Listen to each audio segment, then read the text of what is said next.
the first night it happened, I thought my mind was playing tricks on me. I was leaning against the iron fence that surrounds Ridgewood Cemetery, fighting sleep with bitter coffee from a dented thermos. My flashlight beam cut through the mist, catching the sharp edges of gravestones. Everything smelled of wet earth and dead flowers. The radio on my belt crackled, then went silent again. No one else was on shift. It was just me and the graves. My name is Nathan, and I had only been working security at the cemetery for 3 weeks. The pay was low, but I didn't complain. I needed the job. Around midnight I noticed it. Row E, plot 47. A grave that wasn't there before. I froze, gripping the flashlight tighter. I had memorized these paths after so many patrols. That plot had been empty yesterday. Now there was a fresh mound of soil, smooth and dark, as if someone had dug it only hours ago. I whispered to myself, "No way, I know this wasn't here." The air grew colder. My breath came out in pale clouds. Then I heard it. Nathan. The voice was soft, stretched out like wind through a hollow pipe. It came from the direction of the new grave. I spun around, shining the light across the headstones. Nothing moved. The cemetery stayed quiet. I told myself it was the wind, just the wind. But then I noticed something else. Plot 45, 2 spaces over, had vanished, not dug up, not damaged, just gone. The stone, the dirt, everything gone, leaving flat grass like no one had ever been buried there. My stomach clenched. I stepped closer, knees shaking. The whisper came again, louder this time. "Nathan, come closer." The sound wrapped around me, circling my head. My heart pounded so hard I could hear it in my ears.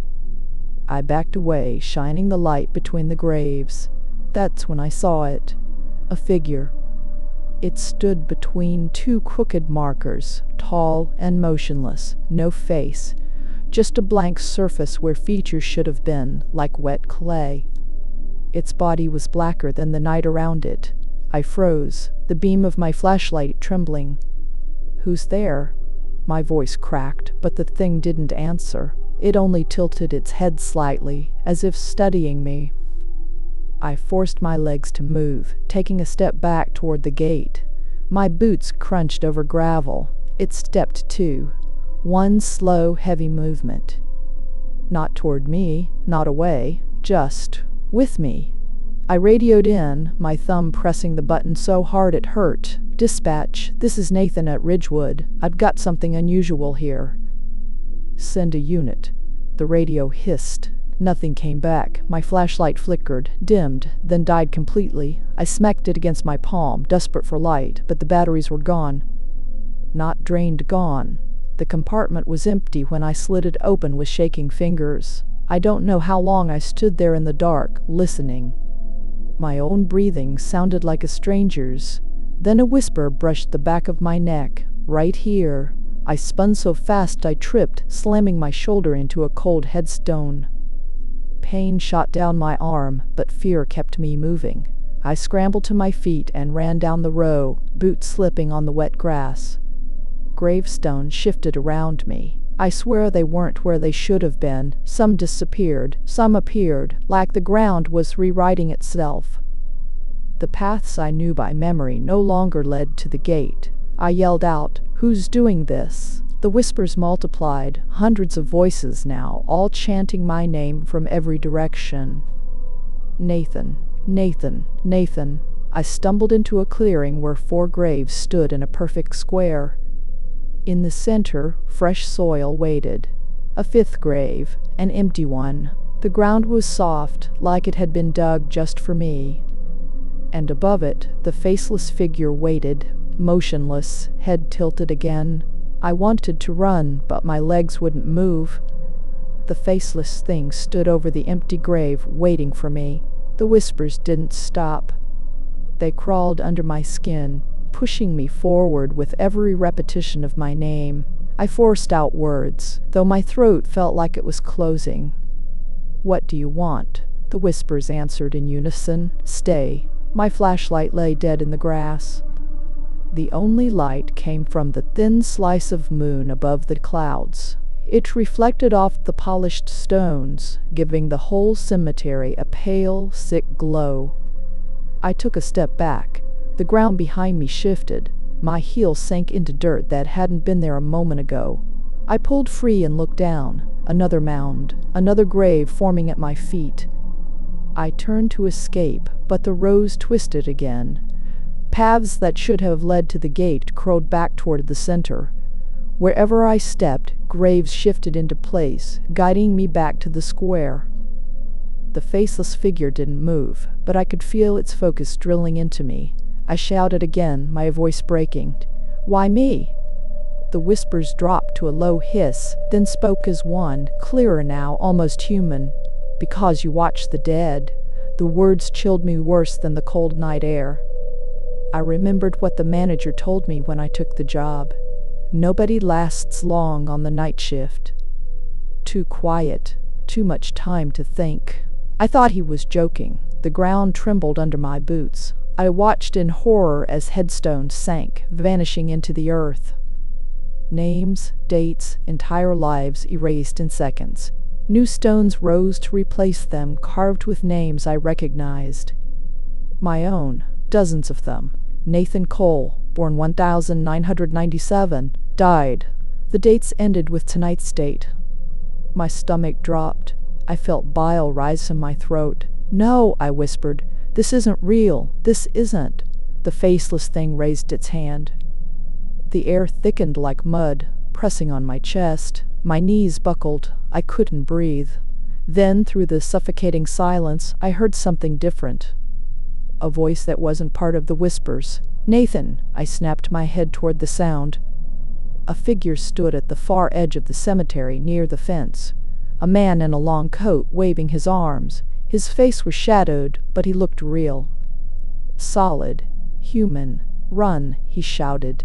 Adrenaline hit me like fire. I stumbled forward, ignoring the graves that shifted under my feet. The faceless thing didn't move, but the whispers grew louder, furious now.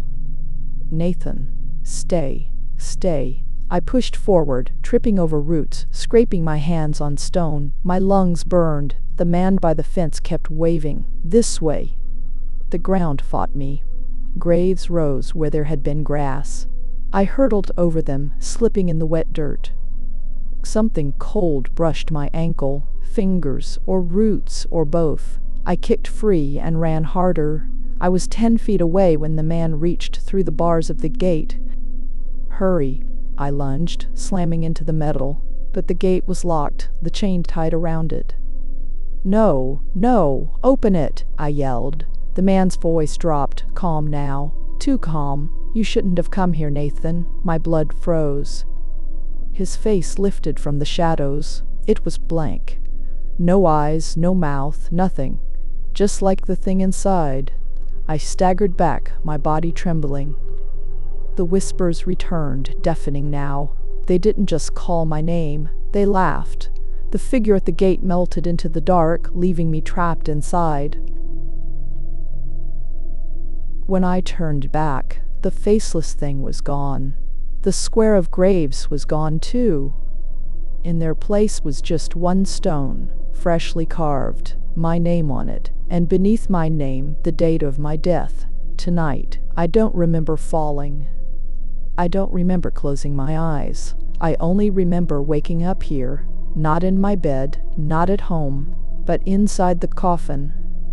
The soil above me presses down. My fingernails are raw from clawing at the wood. I can still hear the whispers, soft now, almost gentle. "Nathan, stay." And I know I will, forever. I pressed record on my cheap Canon camera and set it down on the cracked stone slab. The wind was cold, sharp, carrying the smell of wet leaves and rusted iron. The abandoned sector of Greenwood Cemetery didn't look like the rest of the grounds. The grass was knee-high. Half the stones had fallen sideways. Iron fences bent outward like twisted ribs. It was perfect for my history project. I wanted something raw, forgotten, I checked my phone flashlight and muttered, "One night. Just one night. Then I'm out." When I walked back toward the main road, I heard the camera beep as the red light started blinking. It felt wrong to leave it there, pointed at a row of graves so old the names were worn away, but I told myself it was fine. Nobody came here anymore. The next day I pulled the SD card and loaded the files onto my laptop in my dorm room. The room smelled like instant noodles and unwashed laundry. My roommate Trevor glanced up from his Xbox and asked, "So, did the dead rise up or what?" "Shut up," I said. "I just want footage of decay for the project." I skipped through the first 2 hours. Nothing but bugs, shadows, the sway of grass. Then at 1:14 a.m. a figure appeared. It stood by the farthest grave, completely still. No face, no details, just a silhouette darker than the night around it. My stomach clenched. "What the hell?" I whispered. Trevor laughed. "It's probably a bum, or some goth chick screwing with you." But when I clicked to the next frame, my blood turned cold. The figure was closer, just one row of graves away. The problem was the footage had no sign of movement. One frame it was far, the next frame it was closer. "Dude, that's messed up," Trevor muttered. He actually set the controller down. I scrubbed forward. At 2:03 a.m., the figure stood directly in front of the camera, too close. The lens couldn't focus, but I could make out long fingers pressed against the stone slab where I had set the tripod. I slammed the laptop shut. "Screw this." Trevor stared at me. "You going back there tonight?" I shook my head fast. No, that was enough, but I had to. For the grade. For proof. So I went back. The air felt heavier than before. My flashlight picked out details I hadn't noticed the first time. Scratch marks on the stone I had used. A name carved deep into the slab, hidden under moss. Jonathan Keene, 1846, 1869. I swallowed hard. That wasn't the grave I'd set up on. At least I didn't think it was. I picked up the camera, shoved it into my bag, and hurried back to campus. That night I watched the second set of footage. Same story. Empty for the first hour. Then at 12:41 a.m. the figure returned. This time it didn't linger at the cemetery. Frame by frame it appeared closer to the gate. Then outside the gate. Then at the road. Trevor leaned in. "Wait, isn't that the road we drove back on?" I nodded, jaw tight. The last frame of the recording made me freeze. The figure stood at the bus stop half a block from our dorm. Trevor cursed under his breath. "Delete that. Burn it. Whatever." I couldn't. I needed to know how far it would go, so I set the camera up again. This time, I aimed it out my dorm window toward the street. The next morning, I opened the files with trembling hands. The figure was there, at first standing across the street by the lamp post, then under the lamp post, then directly under our window. And on the last frame, my reflection stared back from the glass, except it wasn't just me. A second face was pressed against the window right next to mine. Trevor didn't sleep that night, neither did I. Every creak in the hallway made us jolt. At 3 a.m. he whispered, "Man, we need to get rid of that camera. Smash it, dump it, something." I nodded, but deep down I knew it wouldn't matter. The next day, campus felt unreal. People laughed, ate, studied, but all I could see was that last frame. That second face next to mine. Its eyes were wide and black, like holes burned through the screen. I skipped class and set the camera on my desk. "One more time," I muttered. "I need to see if it keeps moving." Trevor glared. "You're insane." Maybe I was, but I hit record. That night I tried to distract myself. Music, homework, scrolling my phone.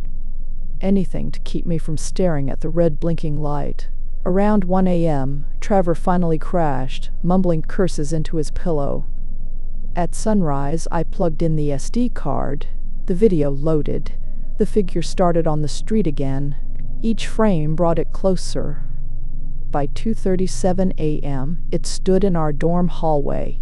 By 3:02, it was outside our door. I gripped the desk so hard my knuckles turned white. The final frame showed the figure inside the room. It was standing over Trevor's bed. Long fingers hovered inches from his throat. I looked at him, still asleep, breathing steady, alive. I shook him awake. "Trevor, get up." He sat up groggy. "What the hell?" I turned the screen toward him, his face drained of color. "Man, that's it. We're leaving, right now." We packed what we could and bolted. The sun was high when we stepped outside, but I still felt it like a shadow clinging to my back. We crashed at a friend's apartment across town. No camera, no footage, just silence. But silence doesn't last. That night, I checked my phone. A new file sat in my gallery. I hadn't recorded anything. No one had touched my phone. I opened it. My stomach dropped. The footage wasn't from the cemetery or the dorm. It was from this apartment. The angle showed the living room where we were sitting. In the corner of the screen, the figure stood by the door. Frame by frame, it moved closer, past the couch, past the table. In the final frame, it wasn't in the room anymore. The lens had shifted. The shot was of me, holding my phone, staring down at the screen. Then the video ended. I froze. The phone's camera light was still on, recording. Behind me, floorboards creaked. I never believed silence could weigh so much. That night, it pressed against my chest like a heavy stone. The cemetery gates screeched when I pushed them open. Rust flaked onto my hand, and the iron felt colder than the September air. I had driven 2 hours from the city to visit the graves of my family, something I had put off for too long. My mother's resting place was supposed to be near the front, beside my grandfather. I knew the row by heart. Gravel crunched beneath my shoes as I walked between headstones. The lamps along the path flickered weakly, their glow barely cutting through the rolling fog. The smell of damp soil and wet leaves filled the air. When I reached the familiar spot, I froze. There were no graves.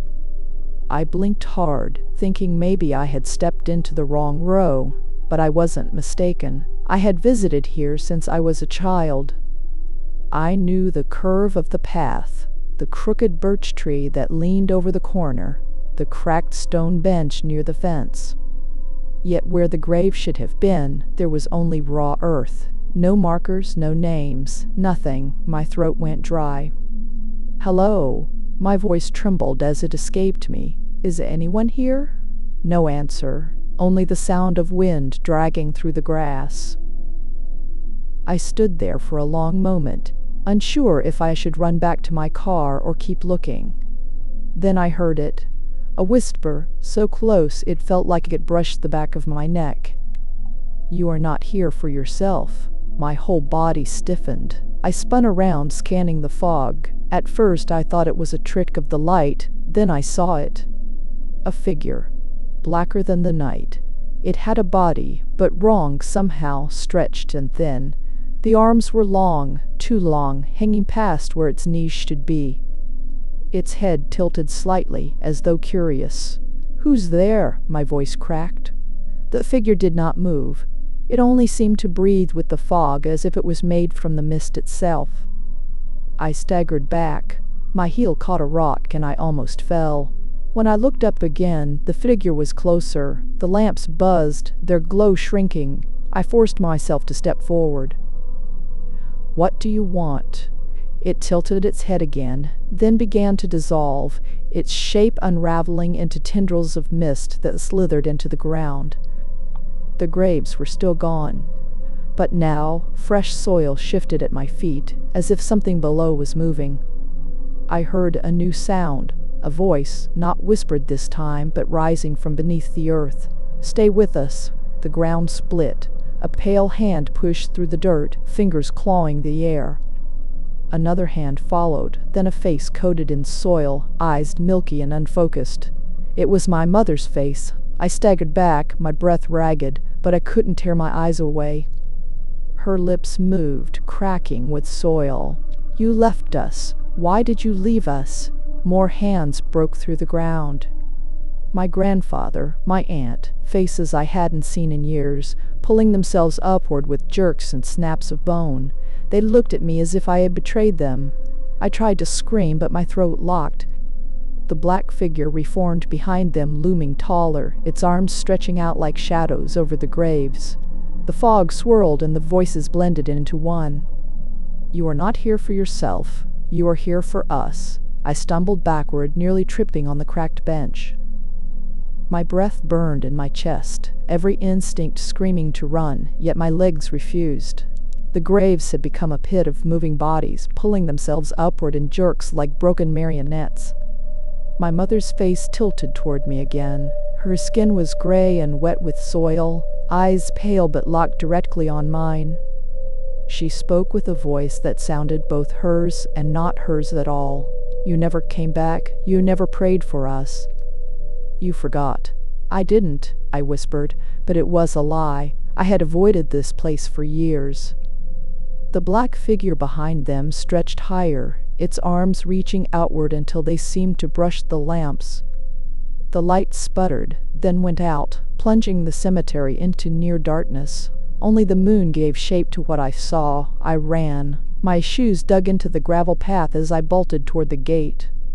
The fog thickened, swallowing everything around me. Each step echoed like a drumbeat, but the voices followed, layering over one another in a chorus. "Stay, stay, stay." The gate was ahead, a shadow in the mist. My lungs burned as I pushed harder, but then the ground beneath me shifted. My foot sank into soft soil, and before I could react, something grabbed my ankle. Fingers, cold and slick with mud, dug into me with bone-crushing strength. I fell forward, scraping my palms raw on the gravel. I kicked wildly, screaming, but another hand shot out from the earth and latched onto my wrist. The fog wrapped tight, muffling every sound. I clawed at the ground, dragging myself forward, but more hands burst from the soil. They clawed at my clothes, my arms, my hair. I felt nails raking my skin. "Stop!" I shouted, sobbing now. "Please stop!" The black figure stepped closer. Its body bent unnaturally, lowering itself until its faceless head was inches from mine. Its arms stretched wide, and the whispers came again, filling my skull like a swarm of insects. "You are not here for yourself. You are here to join." The hands pulled harder. My chest pressed against the dirt. My mouth filled with soil as I screamed, my vision blurred. I thought I would suffocate right there, dragged under with the rest of them. Then, suddenly, silence. The hands loosened. The whispers faded. I lay still for a moment, coughing dirt from my throat. When I lifted my head, the fog had thinned. The graves were back, every headstone in its place. My mother's name carved in the stone, weathered but solid. My grandfather's marker beside hers, the earth untouched. I scrambled to my feet, shaking. The lamps flickered back to life. The cemetery was quiet, too quiet. I staggered toward the gate, refusing to look back. My hands shook so violently I barely managed to start the car. As I drove, I forced myself to breathe, convincing myself it had been a hallucination. Stress, guilt, too many hours on the road, but the feeling never left. The pressure in my chest lingered. When I reached the highway, I glanced into the rearview mirror. The back seat was filled with fog, and in the center of it, pale hands rested on the leather, claws tapping lightly, waiting. Then I heard it again, clear as day, right behind my ear. "You are not here for yourself." The wheel jerked in my hands. The headlights caught nothing but endless road ahead, and I knew, deep down, I would never drive home.